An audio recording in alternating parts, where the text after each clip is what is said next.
Hey, how you doing? This is RJ. So today I'm going to answer a question that I found really on someone else's video, asking the question primarily about Marvel Comics, but really I think we can expand this to all of entertainment, but focusing on Marvel as an example.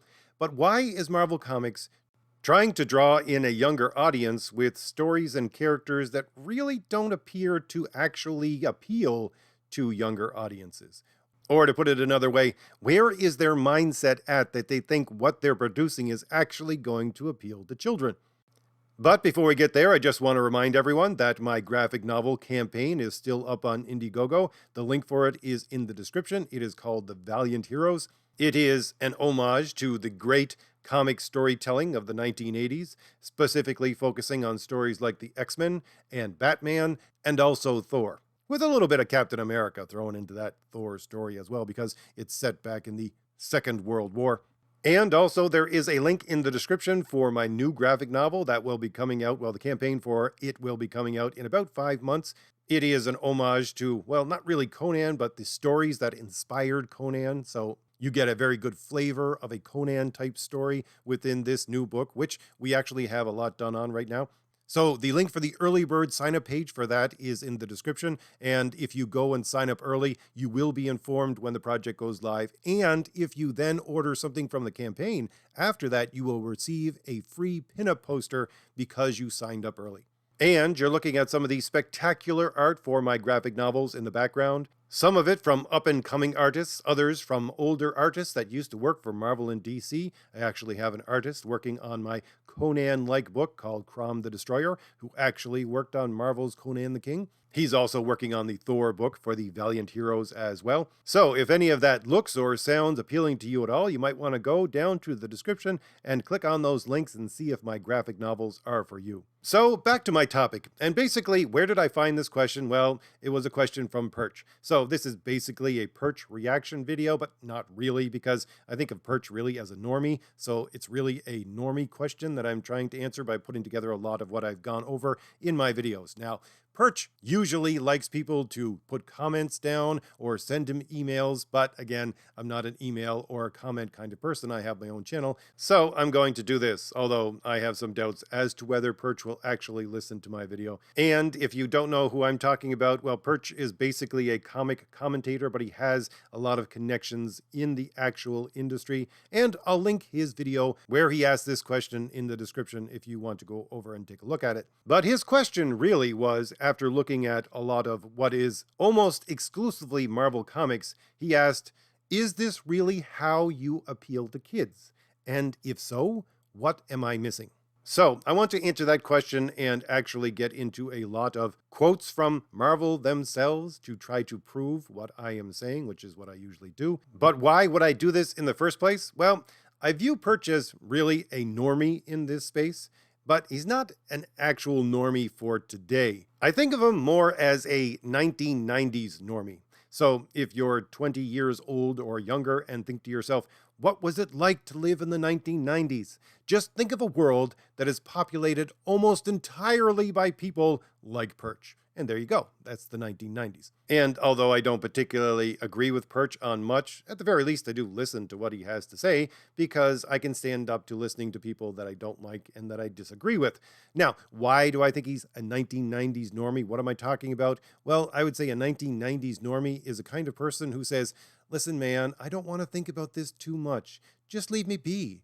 I will live my life as I see fit. Let everybody else do the same and everything will be fine. And while that seems like a nice attitude to have, I think if we look around us today, we can see that possibly that might not be the way to go. And at the heart of that mindset really is the idea of, don't judge me, man.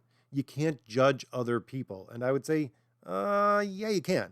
I'm sorry, I'm all about reason and logic, and one of the steps to actually get to reason is judgment. You have to actually make a judgment about things. And so, yes, I can make just judgments by looking at what people have to say, what they're doing, and analyzing what those things express about them and say, yeah, I don't think you have the best intention there. But I would say one of the reasons why Perch, I don't think, sees this within the people that he knows within the comic industry is that, well, he has a good trait, a trait which I wish more people had, which is not to automatically think the worst about people. But at the same time, I, again, would say, look at their words, look at their actions, and you can say, yeah, they don't have a good intention, but he can't do that because he's a little too close to them.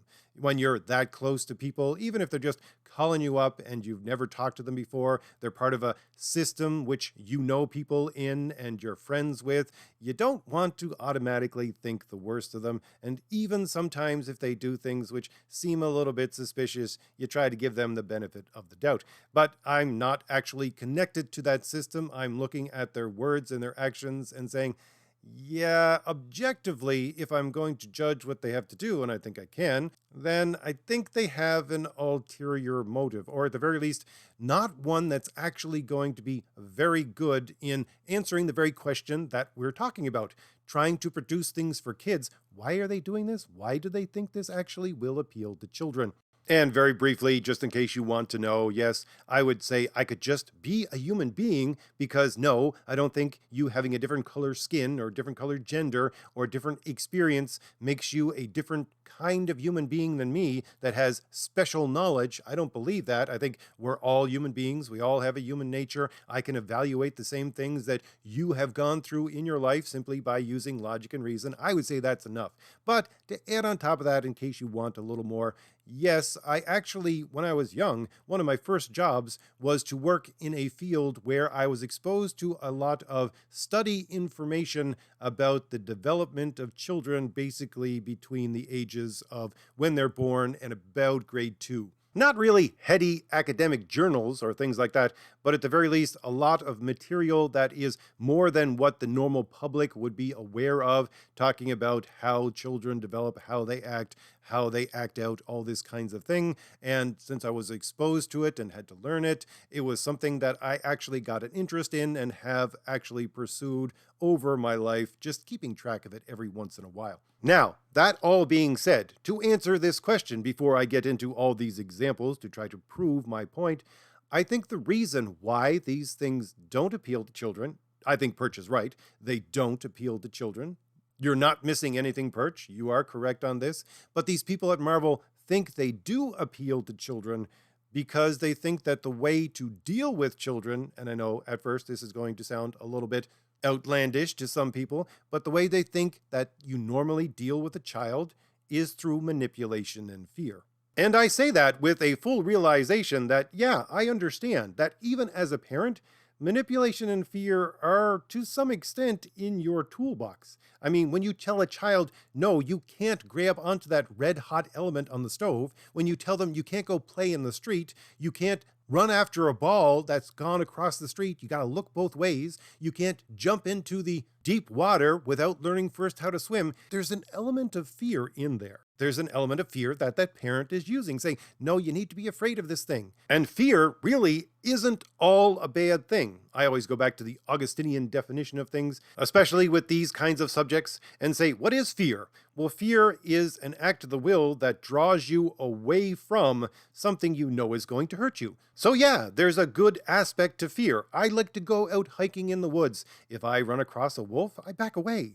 I know that I need to willfully move myself away from that thing. That's fear. That's not all bad. And that's part of, again, the parent toolbox to say, yeah, this is going to burn your hand. You might get run over by a car. There is an element of fear in there. And I would say also in that toolbox is manipulation to some extent. I mean, look at punishing a teenager. That's kind of manipulation. That's control, which can be expressed as manipulation. Or if you look at a young child and use reverse psychology on them to try to get them out of a bad mood or to get them to eat something that they don't want to eat, that's kind of a tool of manipulation. So again, I would say, yeah, these are tools within the toolbox of even parents, but it's not their go-to tool, and it shouldn't be. But for entertainment companies like Marvel, yeah, it is their go-to tools to use when dealing with children. Why? Because, well, I think there's a very big difference between teaching a child something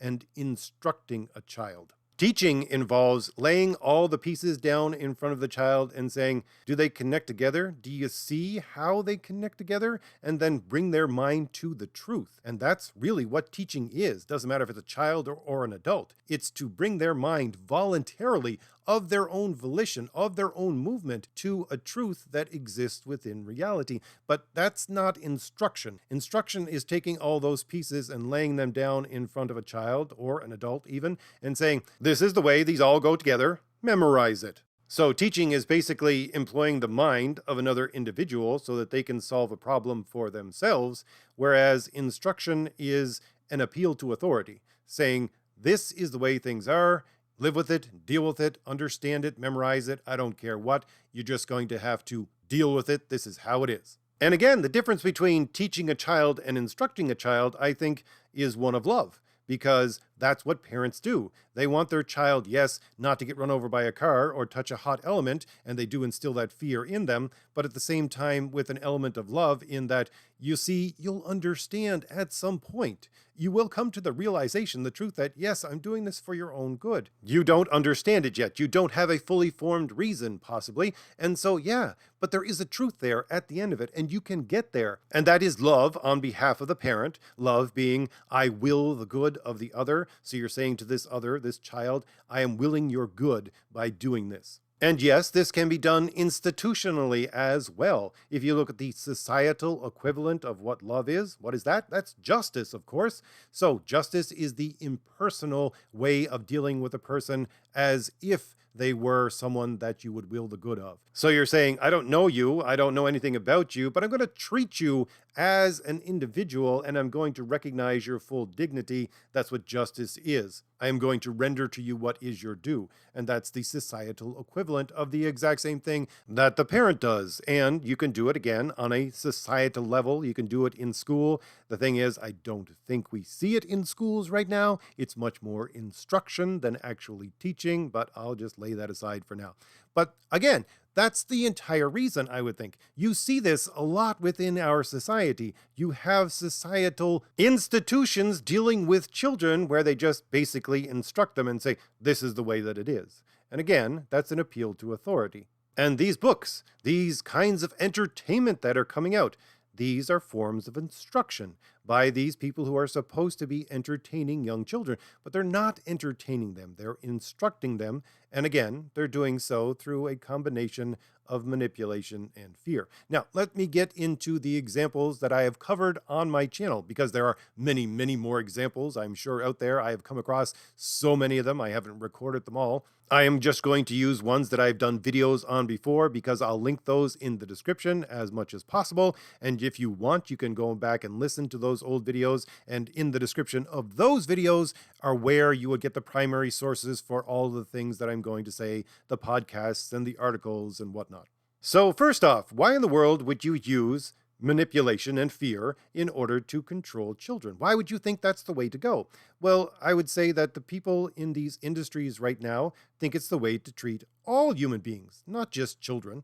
And, oh, by the way, I'm going to use examples from various individuals, not just one individual. And you may say to yourself, I'm just cobbling these things together and they don't really fit. But I would say, yes, they do fit. Why? Because almost everyone in the entertainment industry, doesn't matter which one it is, you go ahead and pick one.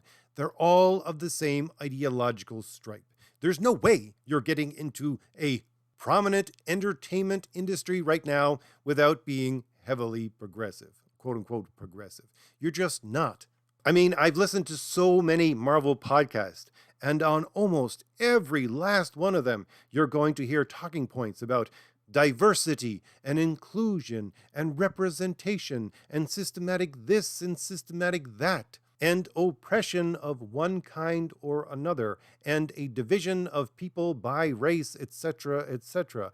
These are all things which are very far left ideological talking points. And again, they're run straight through all of these Marvel podcasts. And if I was someone who really didn't agree with these things, and I don't, I'm not going to have a chance to work for Marvel. I fully understand that, because no one like me is going to have a chance in such an industry where they assume these things to be true, because on these podcasts, they're not talking about them as, you see, this is why it's true. No, it's, we assume this thing to be true. Everyone here assumes this thing to be true, and therefore we're going to run with it. And that's what our podcast is about. And so, yes, I'm taking it from various individuals because they have a basic understanding, a basic ideological mindset mindset that fits together one individual with another. But on the topic of manipulation and fear and how they treat all their audiences this way, we can see this with the comic industry. Just look at, what was it? I think it was that tweet thread by Dan Slott, where he had a follower of his on Twitter, which seemed to be a younger male. That's what it seemed to me anyways. And this younger male was actually arguing against the Comicsgate people. He was all for Dan Slott. He thought what Dan Slott said was exactly right, and he wanted to argue those points with the Comicsgate people. But Dan Slott said, "You can't do that. No. If you do that, I'm going to block you." And the kid went, "What? What do you mean? I'm on your side." And Dan Slott replied by saying, "Listen, you can't even give any bit of breath to these people. You can't even consider what they have to say. You're just emboldening them by actually arguing with them, even though, in his mind, you are correct." Again, it's ideological purity. Everybody has to think in this way. You can't even ask questions or anything of the kind. You simply have to follow, or you get blocked. Again, that's manipulation and fear. That's what they do all the time, these comic creators, whether they be writers or artists or editors or people that just work for Marvel, the company. Yeah, they will block you if you say the wrong thing. Well, first they'll shame you, and then they'll block you. And if it's really a heavy case of them doing this, they will then try to get all of their followers to then report you so that you get kicked off of whatever platform you're on.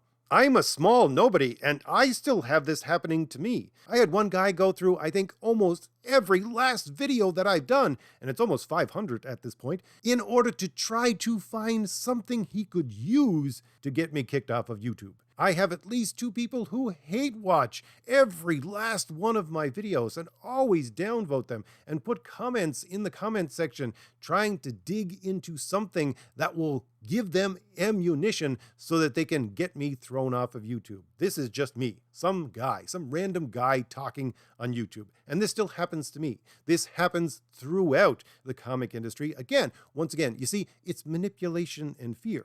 They do this to everybody. And they extend that to children when they think about them as well. But to give one more example of how they do this to everyone and sort of tie this all together, I think really the person that I ran across who works in comics that expressed this the best was Mariko Tamaki. I covered an article that she did. Again, I'll link that in the description. And what she talked about there when they were asking her questions, she was very illuminating when she talked about what she thought a human being was. She said a human being is basically nothing. All you are is really a computer memory bank. That's it. Your brain is like a computer memory bank where you take in all of the sensory input and just put it into your memory. I think she compared it to a museum where you take all of these memories and you put them in storage in the museum, and every once in a while you go back into that storage, you rummage around, you grab a couple, and you throw them out on display. And that's all that you are. You're nothing but mimicry of what you've seen before. And again, this is a mindset I think that pervades through a lot of people's thinking within the entertainment industry, whether they're conscious of it or not. It's an idea that a human being is 100% nurture. There is no nature.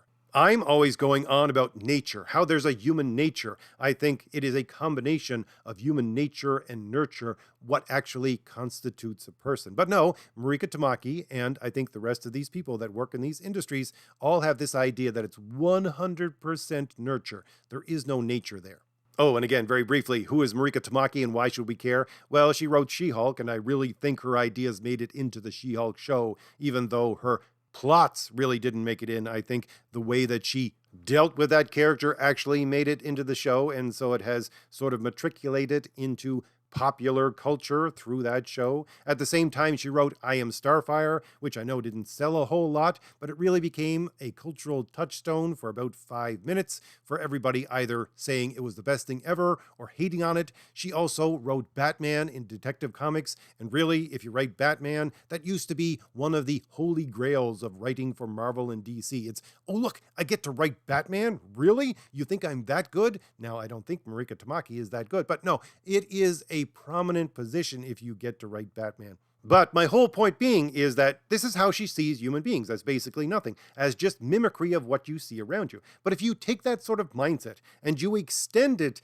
to the ideological bent that everybody in this industry actually have, then what are they trying to do? How do they actually want to do something with that? Well, it plays out very simply, and is one of the reasons why we see entertainment around us today as we do. Why these companies have to have a stranglehold on every last IP and can't allow any other entertainment except for what they produce. Because the whole point is, if you're nothing more than a reflection of the things that you take in through your senses, how do you get rid of the bad parts of a human being? Well, quite simply, you never allow them to be exposed to the things that you consider bad. And so you have these quote-unquote progressive people, and they think these very specific things are bad, and therefore people can never be exposed to them. You can never have a story where they can see these things existing. You can never allow these people who create these kinds of stories, which again, they list as bad, as actually having a platform. Why? You have to strangle them out. You have to make sure it never gets into the public consciousness. Because if you do so, then the public will never actually see these things. If they never see these things, they will never recreate them in their life. They will never bring them out of their memory banks and make them part of their life. And therefore, we will get rid of these quote-unquote bad things, according to the progressives, throughout society. Or, to put it very plainly, if you manipulate what people can see, what they can hear, what they can access, then you're manipulating how they're going to act throughout their entire lives.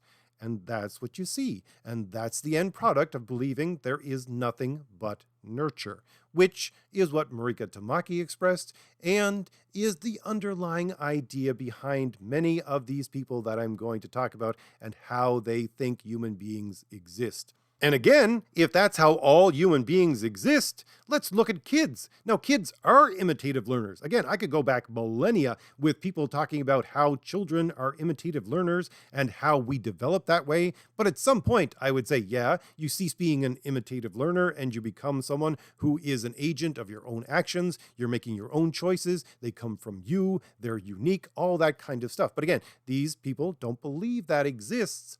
And basically what they're saying is that you, as a person, continue to be a child throughout your entire life, which isn't very surprising considering what they're doing. But again, the point being that they think that manipulation, and to some extent fear, is how you deal with everyone, is how you actually conduct a society. Then you take that, and you have to put it on steroids if you're going to introduce it to children. Why? Because they're hyper imitational learners, so you gotta make sure you gotta clamp down on every last thing there. So how's about some more concrete examples of this, RJ? Okay, let me go into a few examples from Sana Amanat. She was the second in command at Marvel for almost 10 years. She did the hiring and the firing according to her own words. And again, according to her own words, which I'll take at face value, she said she was tasked with making comics in an entirely new way and getting an entire new audience for Marvel Comics. Now, when she said that, was she talking about flipping everything over so that the quote-unquote progressive people actually buy comics?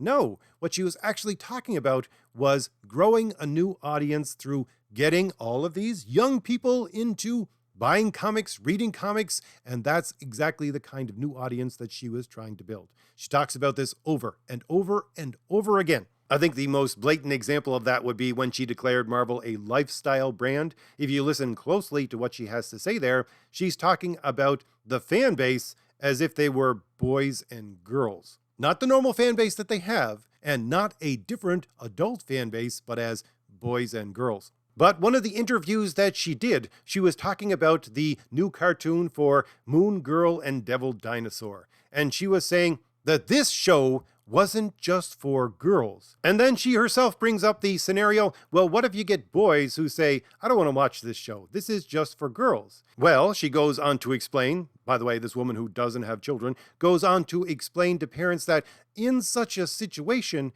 you need to take your boys and sit them down and teach them to like girl things. And when she said that, I went to myself, really? You're going to go there? Honestly. And if you don't remember, I'm doing this video sort of as a reply to Perch. And in that video of Perch's, he says he has 2 young girls. And what did he talk about? He talked about sitting the 2 of them down in front of the second Black Panther movie. And one of them wandered away because she wanted to do homework instead.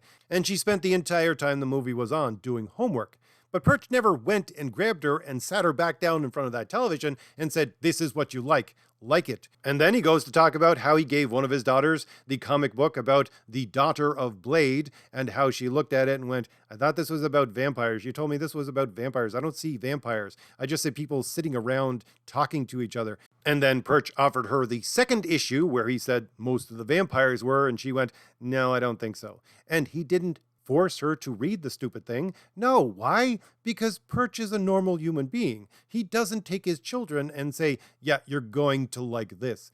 But that's what Sana Amanat was talking about. As parents, you need to take your children and sit them down and saying, this is what you like. You, as a boy, even though you don't like girl things, you're going to like girl things. And again, someone might say, well, this was just a turn of phrase that she used, and she didn't really mean that.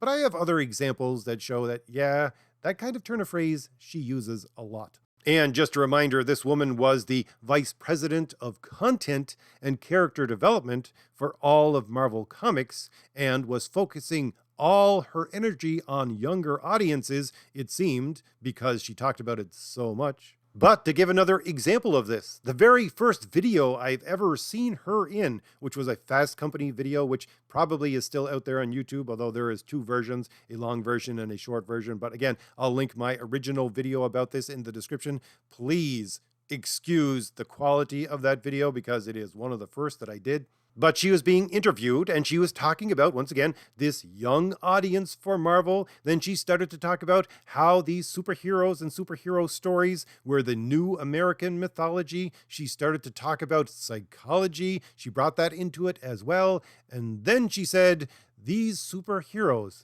they need to be pushing positive ideas. Now, let's leave aside the fact that what she thinks is positive ideas, I don't think of as positive ideas. Lay that aside completely and concentrate on that word, push. And she means push. Within the earlier parts of the video, she talks about challenging this young audience. But again, this is not how you deal with children. You don't push something on them. If you push something on them, then they're most likely going to go in the opposite direction. But she thinks, no, this is how you deal with children. You push things on them. You sit them down and teach them to like something that they said they don't like. This is a form of manipulation. Or how's about something even more overt? She did a joint interview with Cort Lane. Cort Lane is a vice president of family entertainment for the Disney company. That is to say, he's a vice president of cartoons for young children. And the two of them were talking about the Marvel Rising animation that was coming out. First, he talked about how this show was for girls. Then he talked about how they hired this very specific animation company because they were able to put much more feeling into the facial expressions and hair. They actually sought them out and hired them specifically. Then he listens to Sana Amanat for a moment, where they both agree about the fact that, yes, you see, these characters can do other things. They have ways of dealing with things, but the ultimate way to deal with things is through emotion. It is through empathy. By the way, this is something that comes up over and over again in the Marvel podcasts and articles. There was one I did, I think it was about X-Men Black Mojo. I actually reviewed it, and then I went and read the article that they posted on the Marvel website where the writer, who was a guest writer, I think he's a comedian, talked about how it all comes down to empathy. Yeah, they talk about this all the time. But anyways, back to Cort Lane and Sana Amanat. Yes, they were saying, yes, empathy was the thing that needed to be preeminent. And they were talking about that specifically, saying, yes, you have this, you have that, you have all these other things and ways that you can deal with things, but empathy is the way. Empathy is what you need to concentrate on. I think the way that Sana Amanat expressed it was, sure, you can do all these other things, but at the end of the day, can you be a good friend? Can you be empathetic? And I'm thinking to myself, okay, I understand empathy. I understand it's a good thing to have and to use with other things in order to understand everything around you, but it's not the be all and end all. It's not the only thing. It's not the trump card that you're making it out to be. But then the kicker came when Cort Lane talked about the test audience that they had for the screening of these cartoons, where they were exclusively young girls, and then they sat them down and showed them these things, and then asked them questions afterwards and listened to them talk amongst themselves about the show. And then Cort Lane, who, by the way, I don't think he has children either, from the heavy, heavy inflection in his voice that tells me he's one of the alphabet people. I really don't think he has children. But anyways, then he went on to say that when he listened to these girls talking to each other and talking back, answering the questions that they were being asked, he said that he saw those ideas that he had put into this show reflected back at him in their answers. And then he said he felt like his job was done. He expressed it by saying, after hearing that, he sat back and thought to himself, I can just retire now.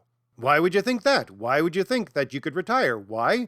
Because you feel like your job is done. What was that job? That these children reflected back the ideas that he put into this story. And again, what are those ideas? Those ideas are left-wing ideas.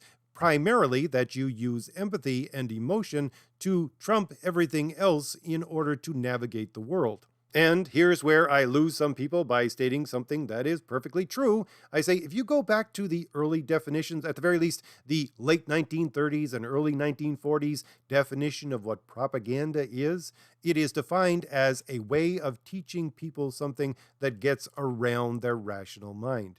And again, that's exactly what he's talking about. He's talking about putting emotion into the story and even into the visuals to teach these young girls emotionally that emotion is your trump card.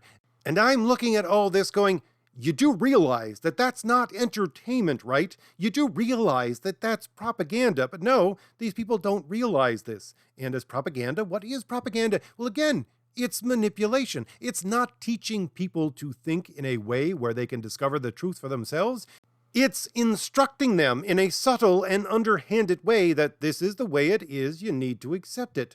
And that's not even the worst example that I have. I have an example that I did a video on about this BookCon.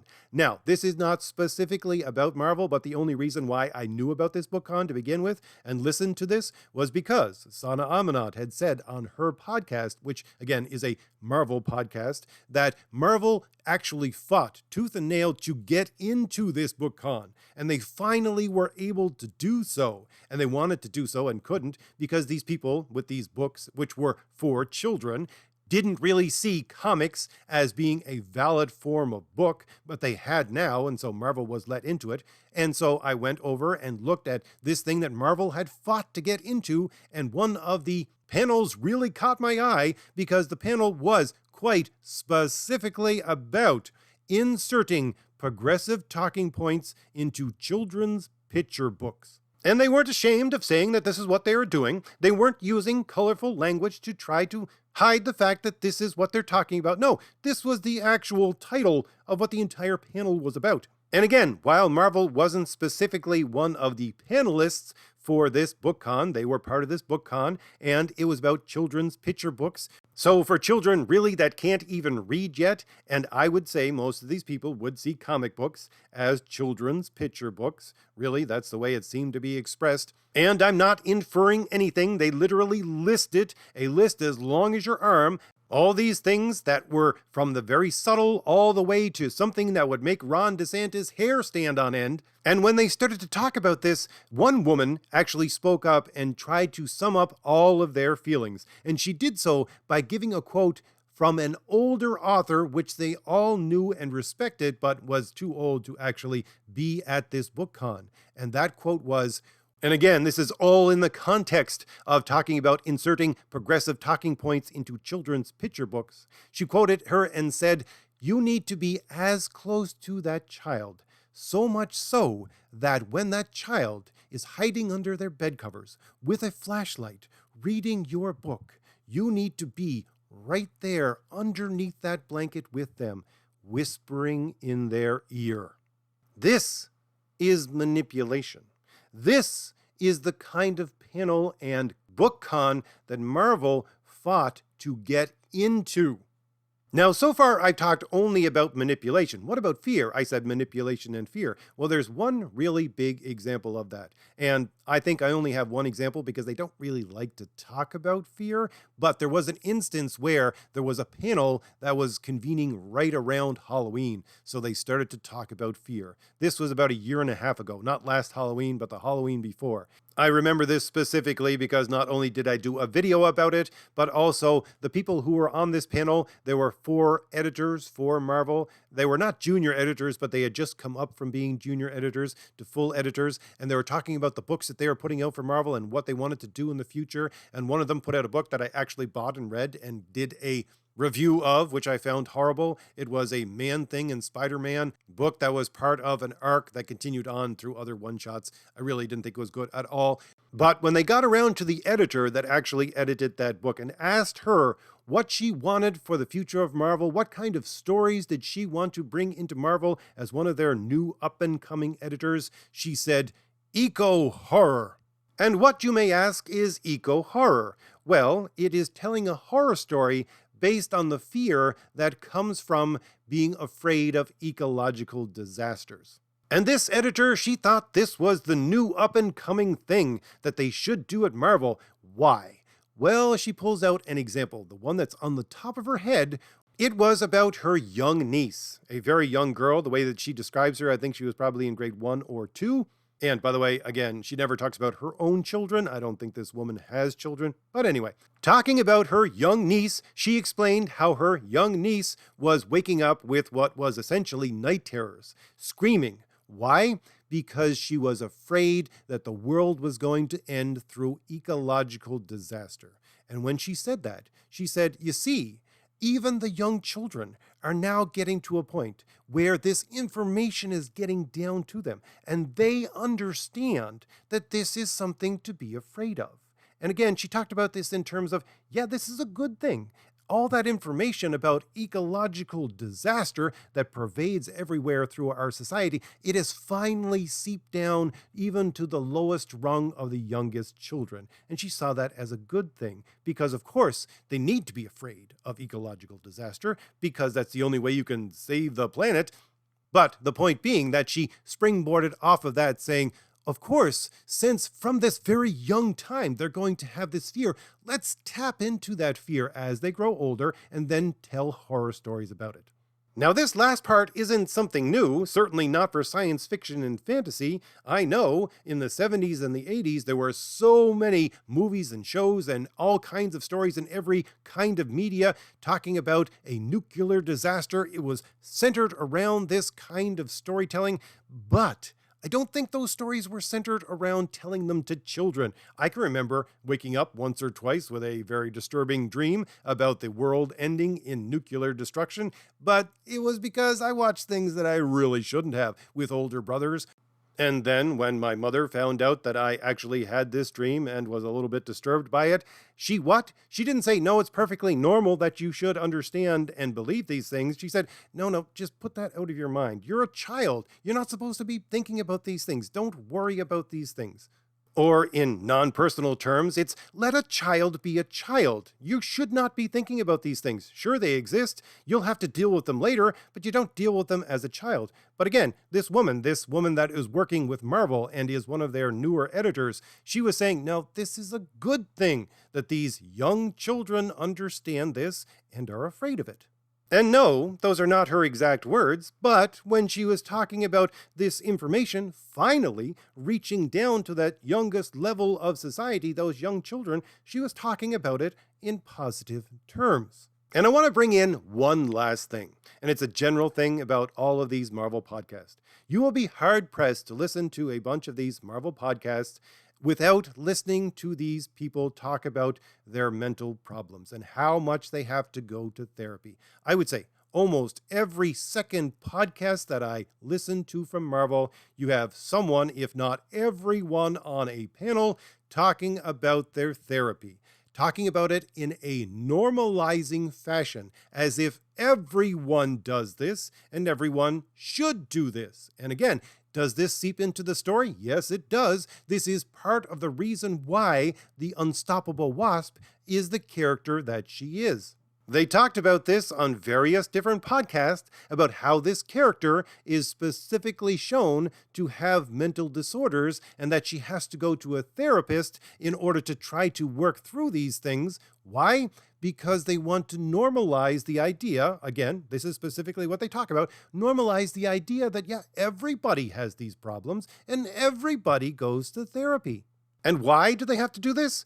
Why? Because they're talking about using people in a way that manipulates them and uses that manipulation through fear. Well, of course, in doing so, you're not recognizing the dignity of that full human being. You're actually robbing them of the tools that they need to navigate life successfully, doing so by saying things like empathy is your trump card. That's the preeminent way, supposedly, that you navigate life. So I'm talking about this because this is the end result of what they're doing to children and to the adults as well, but very specifically to children, quite directly to children, manipulation and fear. It leads to an unhealthy individual that needs therapy. But after giving all of those examples, what is the answer to the question? Why do they see this as being the reason why you need to deal with children through manipulation and fear? Well, it's quite simply because of their ideological underpinnings. As I said, go back to Mariko Tamaki and how she explained it. If you are nothing but nurture and you want to strain some of these, what they call bad things out of society, then you do so by making sure these people, especially young children, never come in contact with them or any story about them or any idea about them in their entire lives. And this whole thing is supported by the idea that, you see, you don't actually deal with people as individuals, you deal with them as groups. This is the whole idea of their definition of social justice. It's not justice for an individual, it's justice for society. And, oh, by the way, some individual that is possibly innocent might get caught up in this, but that's the sacrifice we're willing to make in order to progress society. So if you're dealing with this group of individuals, which are young children, and you're normally used to dealing with people through manipulation and fear if you need to, then the easiest way to deal with these imitative learners that imitate exactly what is around them is just to reach back to manipulation and fear. So to get back to the original question that Perch asked, is this really how you appeal to kids? And if so, what am I missing? No, you are correct, Perch. This is not how you appeal to kids. They're not appealing to children in any way. You're not missing anything there. What you're missing is the fact that you can't see that they're doing this deliberately. You can't see that they don't have the children's best interest at heart when they're trying to make them into an audience. Not at all. They're not even trying to provide them with entertainment. They're trying to instruct them. And the reason why you can't see it is because you're of that old, normie, 1990s mindset of, don't judge me, man. You can't judge me, therefore you can't judge other people, man. And while, I suppose, in a perfect world, that might have some kind of validity in this world that we live in, it doesn't work. It leads to where we are right now. It leads to shutting off your analytical mind because part of reason is judgment. Quite honestly, I've been talking to people about this since the early 1990s. And back in the 90s, and even in the early 2000s, people were looking at me like I had a second head. They were saying, what are you going on about? But people don't do that anymore. Not everybody, anyways. There are a significant amount of people, and I think my 20,000 subscribers actually bears some evidence of this, that look at what I have to say and go, yeah, I can see that. But the bigger question to ask, off of all of that, is, are enough of those people going to finally put their foot down, make a judgment call, and say, you know what? This is wrong. So, if I've given you anything new to think about, hit like, hit the shield in the lower right-hand corner of your screen to subscribe, and leave me a comment. Tell me what you think about all this. And don't forget, the links are in the description for my graphic novel, which you can order right now, The Valiant Heroes, and the early bird sign-up page for Crom the Destroyer. I aim to provide pure entertainment. And if that kind of thing appeals to you at all, click on those links in the description and go on over and see if my graphic novels are for you. All right, I'll leave it there. I'll see you later. Bye.